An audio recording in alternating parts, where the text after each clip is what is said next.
કેન્દ્રીય જળશક્તિ મંત્રી અને નવસારીના લોકપ્રિય સાંસદ સી.આર. પાટીલના જન્મદિવસ નિમિત્તે સુરત શહેરમાં સેવા અને સંસ્કારના વિવિધ કાર્યક્રમો યોજાયા. લીંબાદ વિસ્તારમાં રક્તદાન શિબિર, મેડિકલ કેમ્પ, વિધવા બહેનોને અનાજ કીટ વિતરણ, ફ્રી આઈ ચેકઅપ તેમજ યુવા યુવતીઓ માટે પ્રેરણાદાયક વ્યાખ્યાન સમારોહનું આયોજન કરાયું.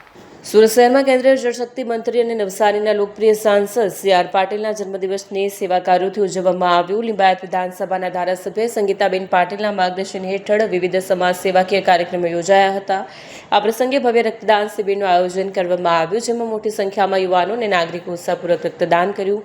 કાર્યક્રમનું મુખ્ય આકર્ષણ યુવાનો માટે યોજાયેલ પ્રેરણાદાયક વ્યાખ્યાન સમારોહ યોજાયો. મહારાષ્ટ્રના પ્રસિદ્ધ યુવા વ્યાખ્યાનકાર અને સમાજ પ્રબોધનકાર માન વસંત હંકારી સાહેબે પોતાના સંબોધનમાં દીકરા દીકરીઓને માતા પિતાનું મહત્વ સમજાવ્યું અને જીવનમાં સકારાત્મક વિચારસરણી સાથે આગળ વધવા માટે પ્રેરણા આપી. તેમણે યુવા પેઢીને જીવનમાં ભટકાવાથી દૂર રહી પરિવાર અને સમાજ માટે ગૌરવપૂર્ણ કાર્ય કરવાની અપીલ પણ કરી. આ પ્રસંગે કેન્દ્રીય શક્તિ મંત્રી અને નવસારીના લોકપ્રિય સાંસદ સી.આર. પાટીલ, લીંબાયત વિધાનસભા ધારાસભ્ય સંગીતાબેન પાટીલ, 84 વિધાનસભા ધારાસભ્ય સંદીપ દેસાઈ તથા શહેર અધ્યક્ષ પરેશભાઈ પટેલ, નગરસેવકો અને આગેવાનો, સામાજિક આગેવાનો હાજર રહ્યા.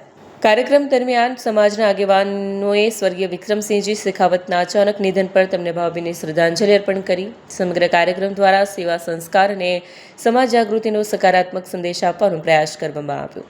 કેમેરામેન હકીમ શેખ સાથે વસીમ હાસમીનો રિપોર્ટ, આઝાદ ન્યૂઝ, સુરત.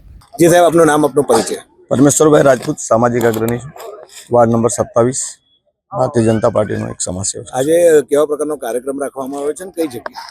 અમારા ભારત સરકારના જલશક્તિ મંત્રી આદરણીય શ્રીમાન પાટીલ સાહેબ એમના જન્મદિવસના ઉપલક્ષ પર અમે અહીંયા બહેનો માટે, લાડલીઓ માટે, દીકરીઓ માટે આ એક કાર્યક્રમ આયોજિત કર્યો છે, જેમાં વત્સંત અંકારે સર એ મહારાષ્ટ્રના બહુ પ્રસિદ્ધ વક્તા છે, જે દીકરીઓ માટે બહુ પ્રેરણા એવા બોધ આપીને જાય છે.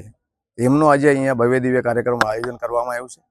અમારા આદરણીય જલશક્તિ મિનિસ્ટર પાટીલ સાહેબ એમના પ્રેરણાથી અને લોકપ્રિય વિધાયક અમારા સંગીતાબેન પાટીલજી એમના માર્ગદર્શનથી અમે સેવાકીય કાર્ય કરતા રહીએ છીએ. તો એમાંથી આ એક સેવાકીય કાર્ય છે. સવારે આજે બ્લડ કેમ્પનું આયોજન હતું, એ બી ભવ્ય દિવ્ય હતું.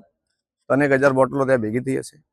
એ રીતે જ આ સેવાકીય કાર્ય છે કે ભાઈ, આ થોડા દિવસ પહેલાં ડિંડોલીમાં એક ઘટના બની હતી, જે બે છોકરીઓની જે ડેથ થઈ, તો એ નહીં થવું જોઈએ એના માટે શું કરી શકીએ. તો એના માટે આ એક મેસેજ છે કે વસંત અંકારે સરને એકવાર આપણે સાંભળવું જોઈએ, અને ખાલી દીકરીઓએ નહીં સાંભળવું જોઈએ, એના સાથે મમ્મી પપ્પાએ બી સાંભળવું જોઈએ.